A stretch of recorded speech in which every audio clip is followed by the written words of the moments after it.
Welcome to the Six-Figure Author Experiment, where we help you break through your first or next $100,000 goal. Parental discretion is advised. Now, let's get on with the show. Hi, Lee. Hello, Russell. So welcome. We've ended our vacations simultaneously, and now we're recording multiple episodes in a row. And I love it because you told me a story about your launching, and I want to get into it. So, do you want to tell people? So we did this Also, retreat. hang on, wait. Sorry. Oh, yeah. How was your vacation? It was great. Everything broke. I just told you my phone and my computer went. So yeah, I don't know, baptized themselves or jumped off the couch. My computer screen cracked, and it's fine now. I have a new phone and new computers. Yeah. It is what it is. Sure. It's like, and also, if anyone is trying to ping me on Facebook, the two-factor authentication does not work, and I'm in there now and can't turn the 2FA off. So my access is limited. I can't log into my new computer. It is the weirdest thing. So whatever. I can't believe that both of us had two-factor authentication issues. It's such weird. It's just what a weird minor thing, but like also it's like minor until it's super major. And like, yeah, I have a lot of feelings about two-factor authentication because if it blocked me out of my account for 15 months, so I'm very sympathetic. It's annoying. So anyway, whenever it happens, I go, well, I'll just get more done, right? Because I'm not procrastinating. I gotta be honest, I went back on Facebook the other day when I got my account back, and I just still can't stay on it for more than like 2 minutes. I'm just like, that's healthy. That's very good. So, but it took like over a year for me to get unaddicted to it in the way that I was with the adrenaline rush. It's actually easier now that there's an election that I can be like, yep, that's my first election post. I'm like, bye. Nope. I'm just gonna read a book, go back into my fantasy world. Yeah, absolutely. So you had a launch thing, I had a Kickstarter thing, and I had a convention thing. So where do you want to start? What do we want to talk about? Oh, well, how was Comic-Con? Okay. Yeah. It was both great and terrible. Great because like you get to see everyone and you get to like hang out, but like it's work.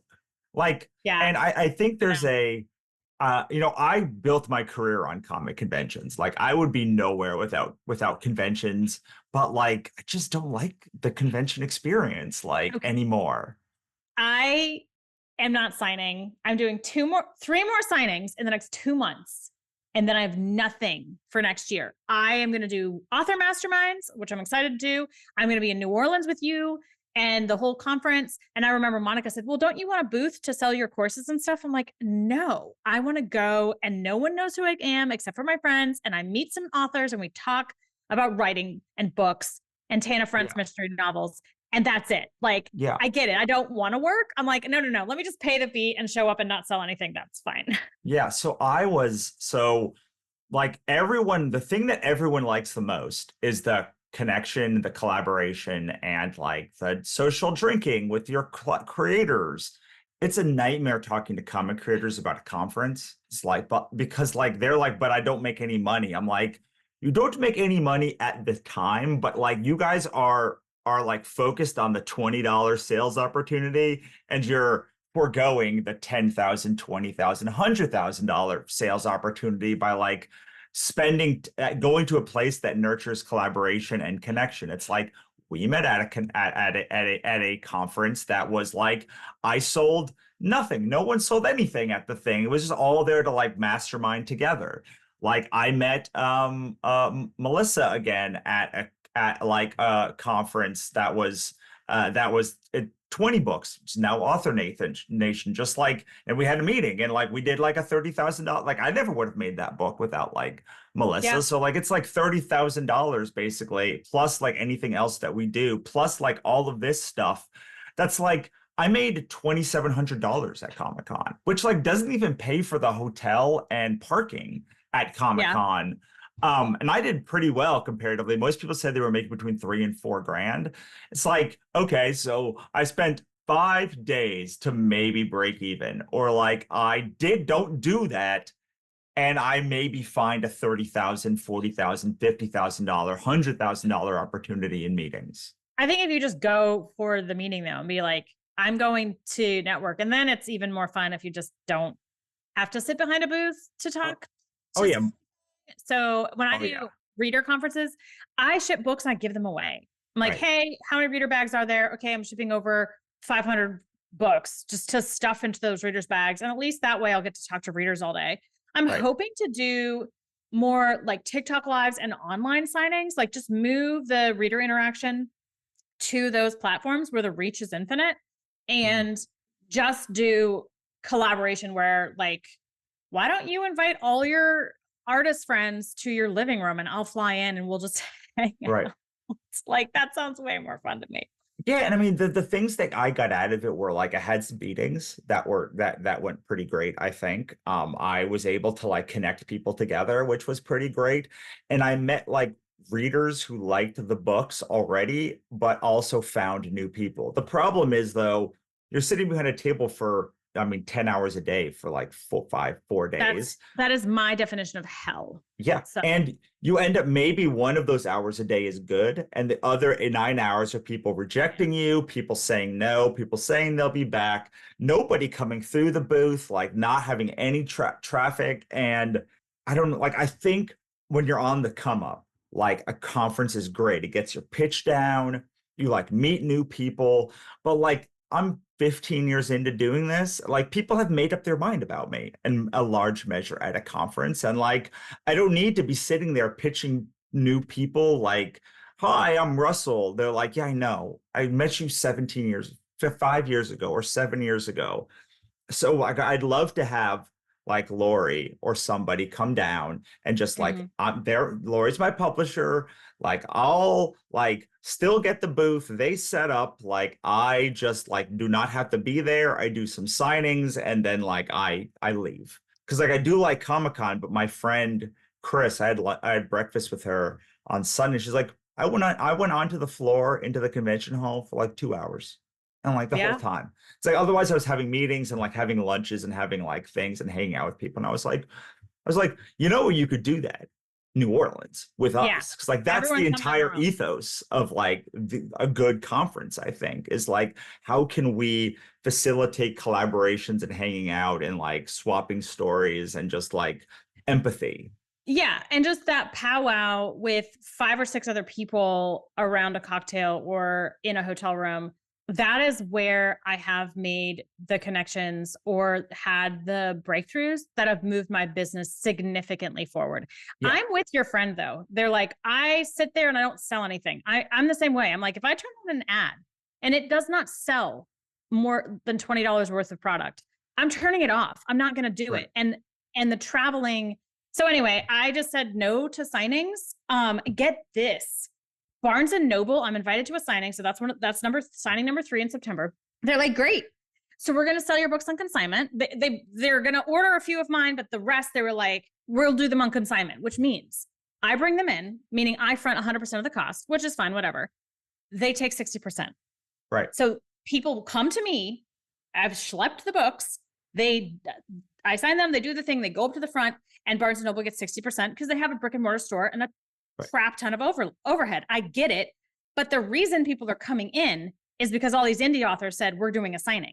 So I'm like, interesting. So I'm thinking it's kind of mean of me, but I'm like, I'm just going to give my books away if they're on consignment. Like, sure. That's what I do at signings. I'm like, I just want to meet you. And if you think this is your sort of book, like, here it is, free, signed. I'd love to just be on your shelf.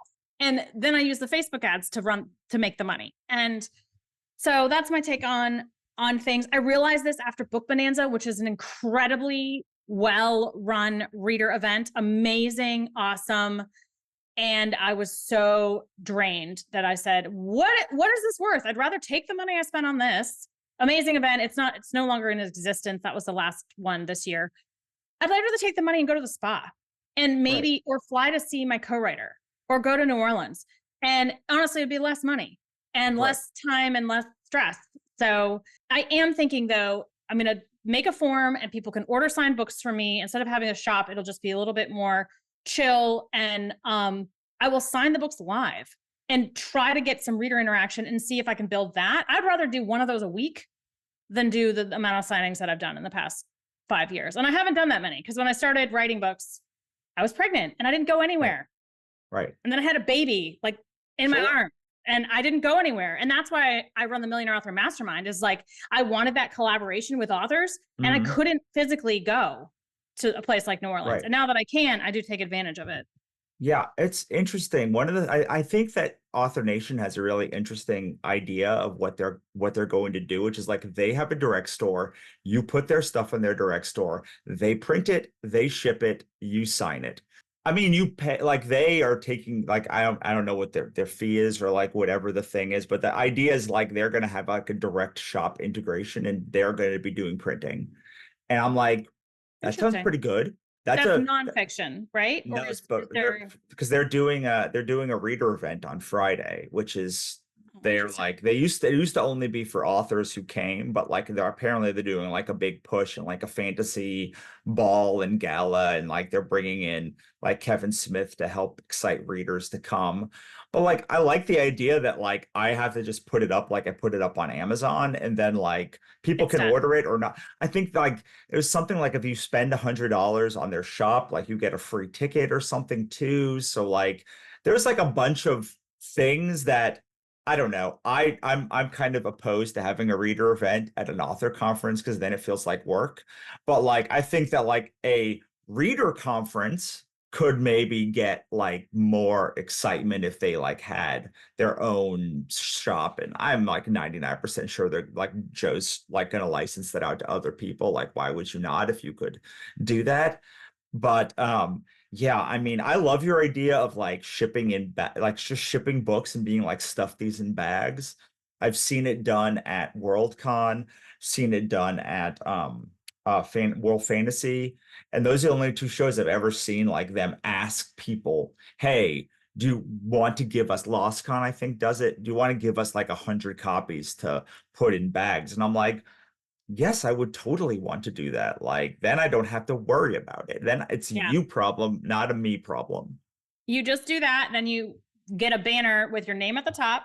So when you take a picture in front of it, your name's above your head and the banner matches the book cover. Yeah. Vanessa Vale taught me this. She was like, this is how I do conferences. I was like, that's genius. Done. Yeah. And now I'm like, well, or I could just not do conferences. Ha ha ha. So, well, that's where I'm at. And it's still going to be fun to do the 3, but I had some choice words to say, and a friend is posting in Millionaire Author Mastermind, like, wait, Barnes & Noble wants us to bring the books and then give them 60%. Yeah. And we're so indie minded. We're like, wait a second.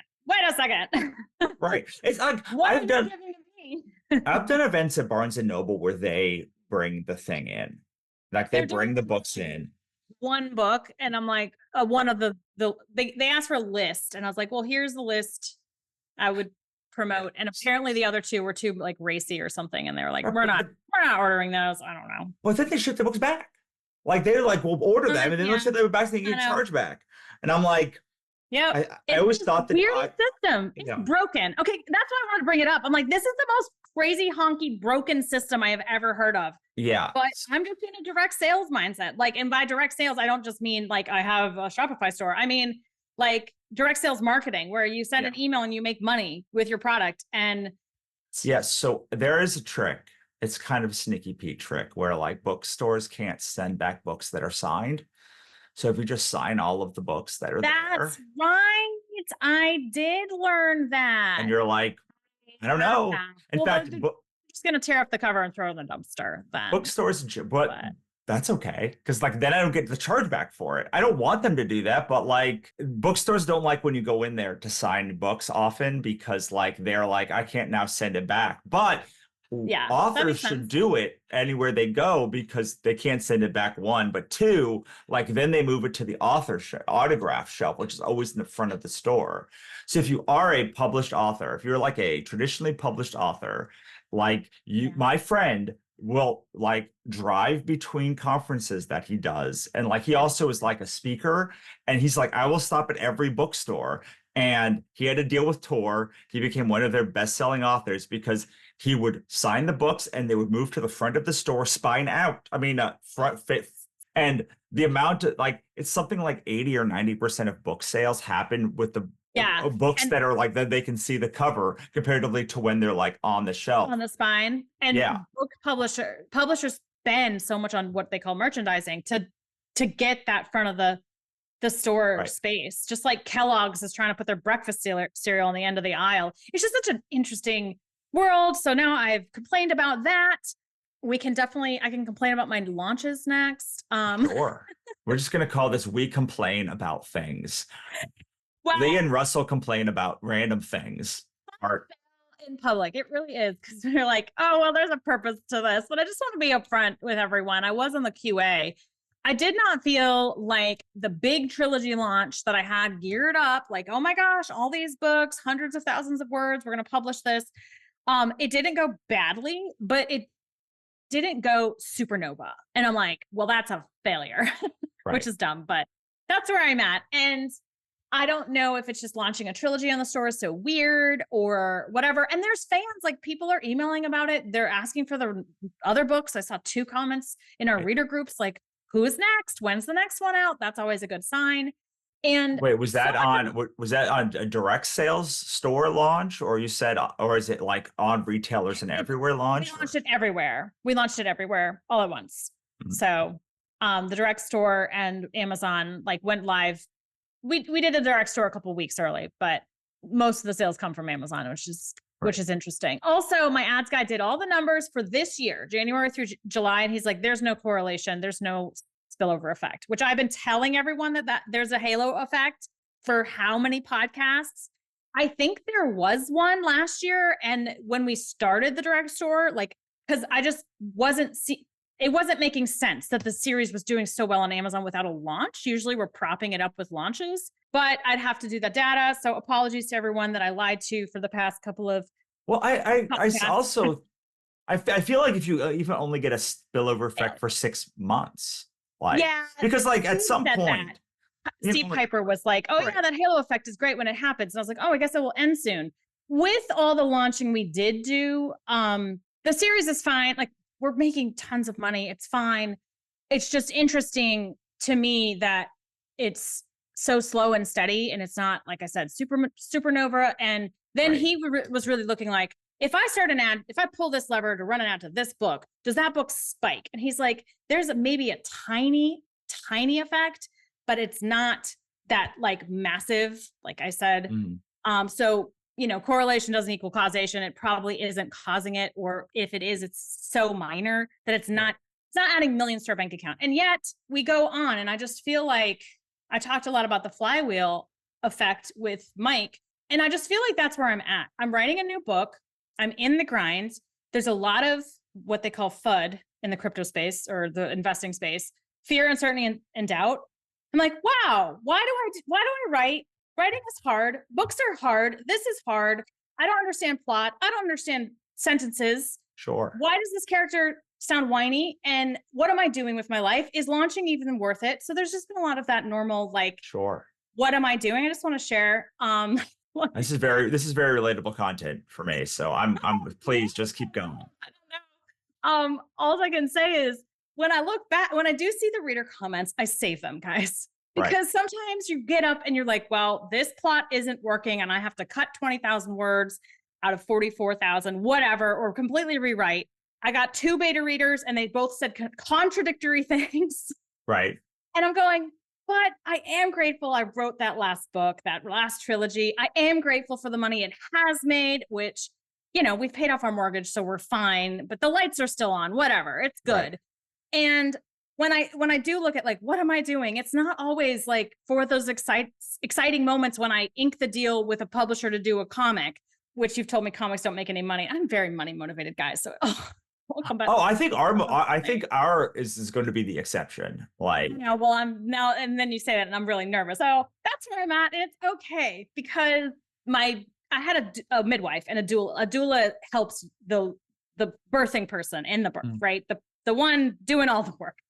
And my doula said, there will be a time when you look at me and you go, I can't do this. And you will be so far along in labor that the baby is about to be out. Meaning, she said, I'll look back at you and say, you are doing it. Like, you are doing it the most. Like, you are Right. almost finished because you were like mile 20 in this marathon. Right. So that's where I'm at. I think that's so interesting because like I spend a lot of time with a book that I have not talked about for a long time at Comic-Con. Like, so I talk a lot when I go to conventions about Cthulhu is Hard to Spell, which is like big, broad anthology, like very easy to conceive of, like very sellable. And like, I don't have a lot of personal stake in it because it's 70 creators each time. It's like I'd had my part, like Chris co-edited it with me. Like I only singularly edited one of these three books. Like each one kind of like lives on its own. And like I can even look at bad reviews of the books and not have any feelings about it. Ichabod is different. Ichabod is a psychological mind screw book. It's in a very weird art style. It is from the darkest, deepest time in my life. It's even hard to think about that time in my life without like going. And so I spent like a week like mired in this book, watching people like not respond to it and then respond to it and thinking like, what is even the why here? Like, and then people will come and be like, someone came at the very end and was like, I didn't know there were three more books. I would like them all. And like, I mean, we sold well. Like, I mean, we sold like 200 or so copies. So it's not like we sold terribly, but like those little moments, you're like, oh, like, how do I extend it? Because like the highs like blip like this, and the lows seem to like just drag on forever. And I'm like, how do I get this nice blip to like extend out a little bit to like, how do we make this like a pool instead of a wave? So like it feels good for a little bit longer. And I learned long ago that a sale lasts me 15 minutes of high.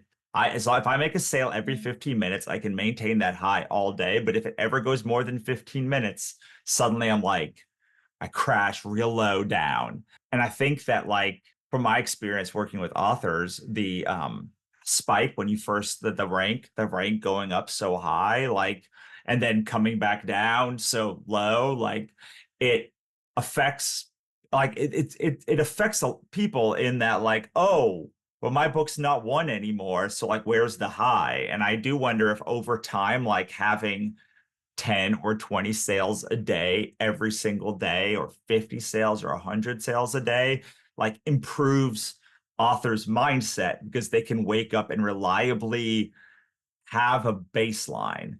I know that with Substack, I reliably have a baseline of money. For the first time in my entire life, I have never, ever, even when I worked in sales. So like I've never had a consistent like money baseline of a month. And like it is wildly different to wake up and be like, yeah, I mean, either way, I'm going to make like $1 or $2 this month. Like I have clients that pay me on a monthly retainer, and I'm like, oh, like I have all of these together means like I can't, unless one of these clients breaks, and one of them like broke earlier this year and drove me crazy because I make like a tenth of what I made from them now. But like even with that, it's like there's a baseline.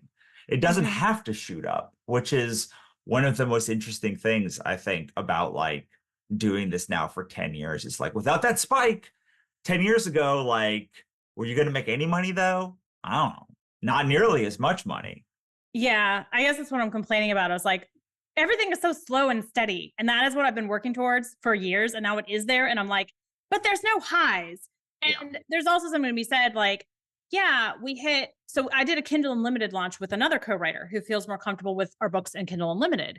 And that one has also been slow and steadier. We hit higher in the store. We were number one in Mafia Romance, whatever. But I'm like, but we're not number one in the entire store. Right. We're at 300 in the store. And we're sticking there, which is, again, slow and steady income. Like, and I'm whining about it. And I'm like, well, what? Stop, and well, it's because you acclimate to your level of success, whatever it is. Feeling, and I can have that feeling about doing my words and then being like, okay, I wrote that scene, and have that just reproduce that 15-minute happy feeling. And Renee and I talk about that in our woo-woo manifesting course all the time, because anything you want, all you're chasing is that feeling. You're like, this feeling of contentment, this feeling of freedom, this high, this is the endorphin rush, the euphoria, and you Well, can give yourself that feeling. you said something on what I was, I don't know, I was complaining about something and I was like, I launched something and it wasn't going well. I forget. It was like something, one of the very few Facebook posts that I write nowadays. And you were like, what are you going to do to celebrate? And I was like, celebrate, but this didn't go well. And I was like, no, I like did it. The book came out, like that is the only thing you can really control in this world is like the quality of the book. And even then, that's nebulous. Like the way you feel about the quality of the book and not how anyone else feels about the quality book is like all you can really control. You can't control whether it spikes to one, can't control whether like it raises $50,000 on Kickstarter. All you can control is like the packaging that you did and then hope that it like breaks out, right? Yeah, and packaging can change, which the newest launch I'm doing is a repackaging, and we're already repackaging the trilogy that I launched wide earlier this year because we think discrete covers will do better. And we don't know, we have to test it and it could be a total flop. Well, I will tell you how I'm feeling publicly. But when I said that celebration comment, which was right after you said, sometimes I'm just posting, I don't want help. And I was like, whoops. But I did genuinely find it helpful when I hit for so long, my goals are very money related, and it was like 100 grand in a month, and I hit that, and then my income kept climbing, and I was like, well, why not a million in a month? Sorry, 100 grand in a year. And I'm like, well, why not 100 grand in a month or whatever? But a million a year, and I hit that, and then didn't feel any different. In fact, I felt pretty sucky because my hips hurt. I wasn't doing good things for my back. I needed to like fix my body and stop working so much, hunched over a computer. But I went out and bought a pair of earrings a month later, and that's when I felt like I did a thing. It is nuts to go, well, I made this much. Why not 10x it? And I talk about that in business all the time, but I literally did it. And now I'm like, well, what's the next monetary goal? And it's just, I'm just so comfortable. Like money isn't, I still talk about it all the time, but every time I'm trying to motivate myself for money, I'm like, I don't know. So maybe I just need to motivate myself with more earrings or something, because buying those earrings, I call them my millionaire earrings. And I was like, this feels like I did something. And Justin and my husband and I have this dating routine where we would go out for sushi. And every time we were out there, we were like, oh, we're celebrating this or this or this. And now it's to the point where we go to sushi first, and then we decide what we're celebrating. And that's fine, because there's always something. Always something. And it feels good. And when I look back on my life, I actually remember those sushi lunches more than, and the earrings more than the down days, more than like the money. Like the numbers are always changing and it's all over the place. And my feelings about my books also change. Like I have a honeymoon period. Hopefully it doesn't end before I finish the book. Sometimes it does. Sometimes it extends way after, and then I get some bad reviews. And I'm like, that book sucked actually, or whatever. And I just, I can't even trust my feelings about my prose. Yeah, I mean, I think that over time, I just like all of my books. I like all of them. I genuinely like every book I've ever put out. Like, are they all like they are for different markets, they are for different times, but like the thing, what I used to, so you say this thing, money is energy, right? Like, is that's that, and I like it, but like I think like not only money is energy. It's like other things are also energy. Money is like a form of energy, like nuclear power is a form of energy. And when you don't have it, like it feels like it's the only power that matters, because like you have to get to a place where like, oh, it's like that Maslow's hierarchy of needs, right? It's like, okay, I have safety, I have belonging, and it's like now money can't get me the last to like it can't get me to self-actualization. Like it can give me well, also in like the way you think about nuclear, like you almost feel like when you don't have money that like it's a nuclear bomb. Like money is the nuclear bomb that will like destroy or save. Like it's this one in that one moment, like everything changes. But like over time, it's like money is really nuclear power. It allows you to burn clean, and like it is dangerous still. Like you don't want to be like, you want to like nuclear power can go very wrong, and like toxic, irradiate everything else around you. But like if it's safely contained, like it can power like whole cities, like Mhm. more cleanly than any other form of energy. So like I think that we have to, it's so hard when you first like realize that like, oh my God, I can launch a book and then I have money and like money can pay for things. And then over time it's like, well, it already pays for this thing. This is supposed to do something more. And it's like it is. It's like it has just turned from this like singular burst of energy to the ability, like harnessing it to power everything else and giving you the ability to like do the boring work of roads and like streets and like government and like all of the boring things that like no one wants to talk about, but like money allows to happen. And Yeah. like one of the mantras that I've been trying this year to realize is like, I just want a boring company. I don't like my body doesn't want a boring company, but my mom, it's like saying it out loud, just like my whole goal is to create a boring company. And like now it's boring. Stop trying to blow it up. Yes, no, I'd love to blow things up. I get that because I want the dopamine rush, but I can give myself the dopamine rush. I can go and like play tag with my kids outside and Right. get it and treasure it then. And then, yeah, money allows me to show up and peck at the computer at my very like ergonomic setup, which again is the most boring thing I've ever said. Like, Right. I I got mean, this great ergonomic chair now, and it's not exciting. And yet that's, well, it's also wanted the slow and steady. Like I want to get here. also like the advice that works. And this is now 20 years of me running creative businesses. The one thing I can say for sure is that the anything that works long term is boring. And nobody wants to talk about it, and no one wants to run webinars about it, and like no one wants to like make a podcast about the boring launch mechanics of like how things actually function, because they want to be like, yo, just like send your book to 100 influencers and they'll love you and then like you'll get 1 million sales. And like that sounds like fun and interesting and like, but it's like that's like a fifth layer thing that you're doing. It's like, well, books work, Facebook ads work, other ads work, I'm capping out on Amazon, whatever. All of these things are like, these are working. And so like now I'm like, well, what do I do now to like bring in even more things? Like now it's like now I'm doing influencers and I'm doing all of this stuff, but like it's always these like shiny pebbles. And one of the things that I have that has attributed to my success is I am willing to keep looking at the boring thing, even when everyone else does the other thing. And it's not sexy. And most of my books are like just business fundamental books, but still, like, it's still true.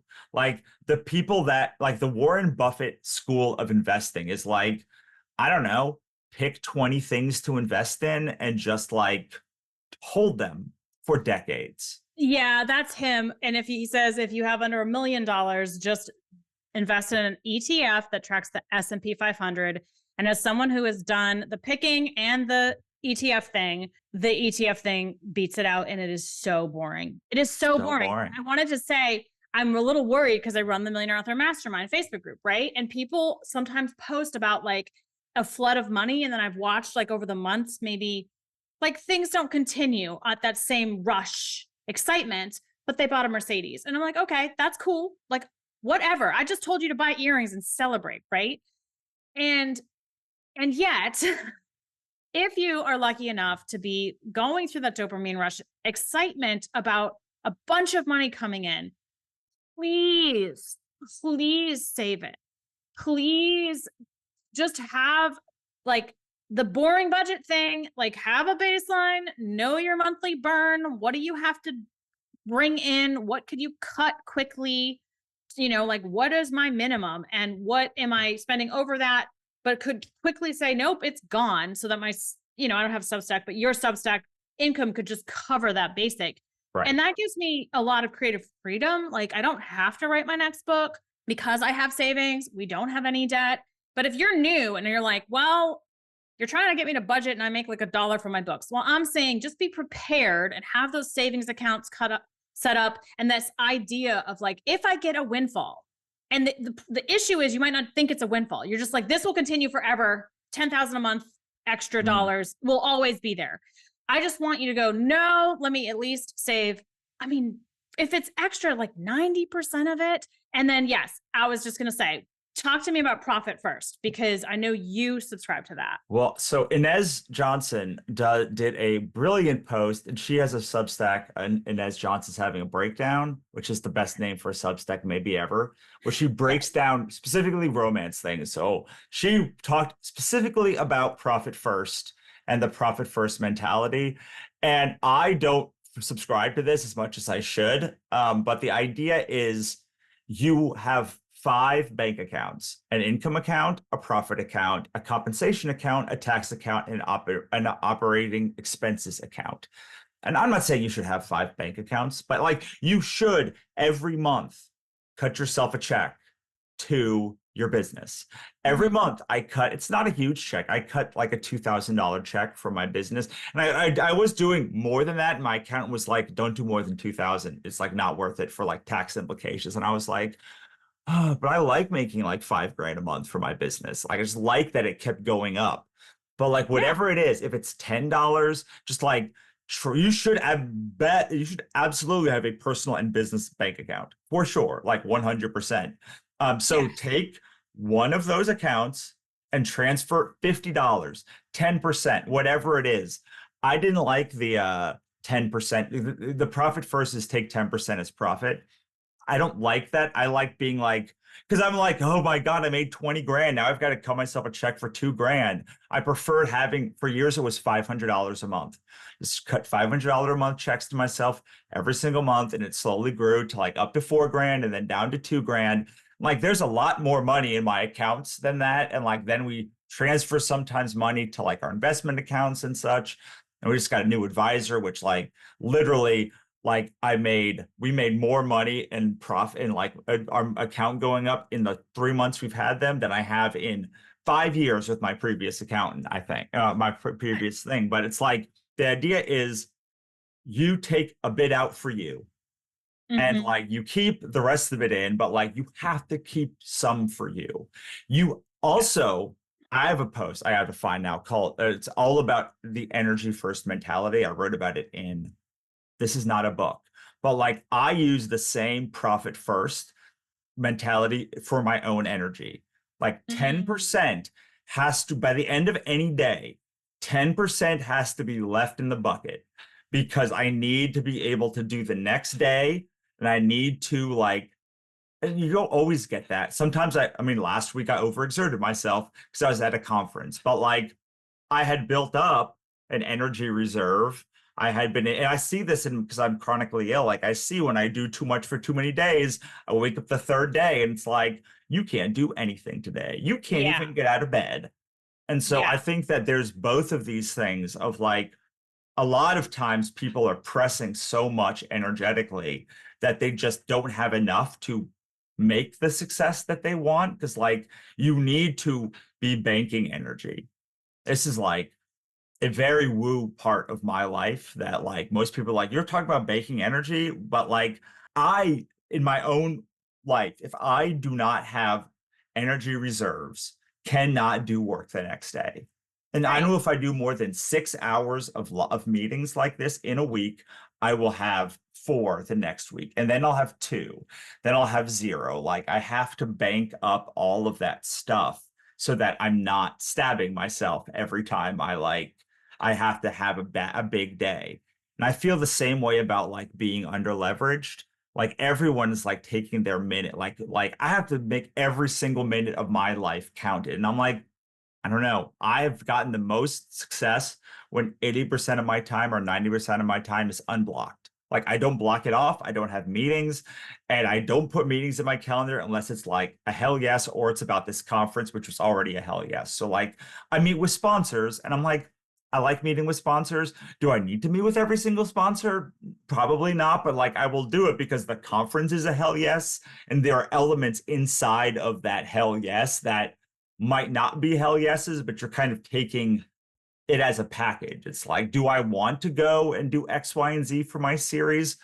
No, but the series is a hell yes. Or like, do I really want to like make this comic as a whole? It's a hell yes. But like 10% of it is a no, I don't want to do that part, which you then have to hire out. Or sometimes that 10% becomes an 80%. And that's when it's like, well, this project is no longer a hell yes, I'm done with it. Yeah. Like signings. But I like that because I've been through burnout, and digging the hole to get into burnout, it takes 10 times longer to get out of it than it took to get in. Or maybe it doesn't, like time wise, it just feels that way. Like mentally, you're such under a load.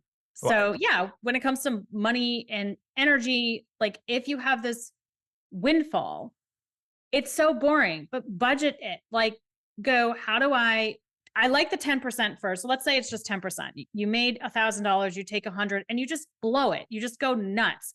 Or you pay yourself, meaning it's in your accounts and it's yours and you feel like you've done something. You feel like you've rewarded yourself. And then, a certain part of that in the beginning, I know people who are at the top of the Amazon stores right now. And they said, listen, I took the bare minimum out of my business. I put everything back into ads. And they just decided to run an ad heavy business. And that's how they did it. And I see them at the top of the store all the time, every single book. So whatever, but you could say like 40%, and then that leaves 50%. So $500. Again, sit on the money, like get used to having money in your account. And if you're not used to it, I have a very woo-woo exercise where you print out your bank statement and you put in the totals you want and you get used to looking at your bank statement. And I do this online when I do it in tracking sheets, but I also did it physically. And my husband would find the bank statement and be like, what is this? Like it has your little scrawl on it that says we have $40,000 in our account. This is bananas. And now we do have those amounts in our account. So it can normalize the money, and like, it just isn't weird to see a certain amount in your bank account. And I recommend everyone do it, because you don't have to come into a podcast and talk about it if it doesn't work, but it worked for me. And if it works for you, it's worth doing. So yeah, this is boring stuff, but I saw the Mercedes and I'm like, if you take $100 and you get sushi, that feels like a success. That feels like a reward. You get the 15 minutes of the high. It's not going to be a 500 month payment. I was like, but what if you don't make that same high amount month over month over month? For me, the money is about freedom. Like having so much coming in that I know my bills are covered, they're down here, and the rest is here, and it's savings. Or I get to do fun projects like this comic. That's all I'm going to say. I've been freaking out a little bit and going, am I not being a good Facebook moderator because I'm not talking about this? So I wanted to bring it up. Sure. I mean, I think you're a very good Facebook moderator, and your group is very good, which is the perfect place to end, because now we're in the pimp things that we want to talk about area. And you can talk about your Facebook group, which I just recently joined now that I have Facebook again and love. It's a great group. Millionaire Author Mastermind is a Facebook group. So it's free. So you just answer the questions and I let you in, and you do not have to make $1 million a year to get in there. You don't have to have made $1 million in royalties total in your life, although I'm sure you will. Go track that. You might see you're closer than you think. You don't have to prove income. I don't do that. There are people who are making a lot of money in there. And sometimes the conversation is like, should I hire this person or rent an office or do translations? And if you see that and you're like not there yet, don't treat it as an excuse to be down on yourself. I did have someone comment like, why are you talking about this? I'm like, this is a question I have, and I'm running a business. She's like, well, I'm not at that level. And I'm like, join a different group. Yeah. I mean, it was wild, but it was wild. You did a post that's like, what's not working? And I was like, I know all of these authors are like 6 or 7 figure authors, and they're all just like giving so much openness of like what is not working, what is working. Like, you don't find a lot of places that. So this is going to feel like, for those of you not at this level, it's going to feel like maybe complainy, but like there are vanishingly few places where you can complain as a successful human and not make it sound like you are ungrateful. And the more successful I get, the fewer and fewer places that I can get away with saying things are not great. I think because my entire business is like, things are not great. And for years it's been things are not great. And now we have a podcast, and a lot of times we talk specifically. It's like, if you're in my audience, you have a bigger capacity to let me talk about those things. But there are very, very, very few places like where where you are willing to be seen writing in public, to be screenshotted, that you have anything but the greatest life of all time. Yeah, that said, I do ask everyone to be very like positive. And if you post something like my account got shut down, it's not just like I hate Amazon is why you're posting. You're posting to say, what do I do to fix it? Mhm. So I do ask you to like look towards the solution. The reason I posted that was because I'm going to run a book marketing boot camp. By the time you listen to this, it'll be, the course that will be enrollment will be closed basically. And it's only for dark romance authors. So I will probably run a more generic book marketing boot camp next year, but I'm just doing this because I want to be with like a mastermind of dark romance authors. And that is very valuable to me because I'm writing more dark romance and hating it today, but whatever. And anyway, all this to say, you can join the group and be positive and find your people in there. And when you post, just put a positive spin on it. And I did the post like what's not working, because so many people think they have to do everything. And sometimes you're like, well, this isn't working for me and it's sucking 80% of my energy. And that is something you should just cross off your list. Yeah, absolutely. And like, that's why I was so excited with our last interview with Mike, which we did 5 minutes before this call, but we'll get separated and broken out, because it's like, wait, I know how to do Facebook ads, but like, I don't want to do them. I know I have to do something. So like, when you find people that are like, wait, you have a team that can do this, and like, you already know, you have access to my accounts already, and like, we can just like, you can take it over. Like, it's so exciting for me, because there's this gap between like, I make enough to pay for somebody and I just don't want to do it. Where it's like, sometimes you just like can't pay $3,000 for a Facebook ads person to run your account, or like, you don't have enough books to make it make sense, or like, I don't know, like you don't have the 10 books to like have sell through. So like, you can get 2 to 4x on your ROAS. So like, I will next year once I have the series complete. But like, I don't now in this moment. Once I have that other series complete, I'll have like 30 books in like to get ROAS from. But which is return on ad spend. But there is a point where you're like, well, I make $20 a month on books, and like, I don't really like, I don't want to do it, but like, I got to do something. And so a lot of times you do just have to, and I talked about this, maybe we talked about this a couple of weeks ago, but like, you just cut to the bone. You just have to cut to the bone to like, now I'm not doing those things. And it's like, for years I was like, well, these are the 3 things I'm good at. And guess what things I don't do?